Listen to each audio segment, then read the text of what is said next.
যেহেতু ধুতে এসেছি ভাবলাম একটু স্টাইল করে আমগুলো ফেলি, দেখি কেমন লাগে। কিন্তু বাবারে বাবা, যতবার আমি এই আমগুলো ফেলতে যাচ্ছি বারবার নিচে পড়ে যাচ্ছিল। আরো একটু বড় বাসন নেওয়া উচিত ছিল আমার। যাই হোক, ফাইনালি এরকমটা এসেছে। তারপরে আমি সুন্দর মতো সবগুলো ধুয়ে নিয়ে এই তো আমগুলো কাটতে বসে গেছি।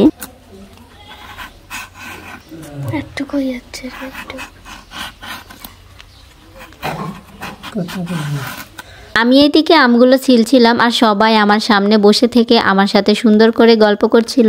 বলছে আপু আম মাখাই দাও, আম মাখা খাবো। সেই জন্য ওরাই এত বড় বড় আম নিয়ে আসছে, জানি না কোথায় থেকে নিয়ে আসছে। ও আমাদের সঞ্জিত বলছিল এখানে নাকি অনেক বড়, মানে এটার আটি হয়ে গেছে, বিচি হয়ে গেছে। কই হয়নি, আমিও ভাবছিলাম এটা হয়ে যাবে। সবগুলোই ফজলি আম, তাই না মাহি?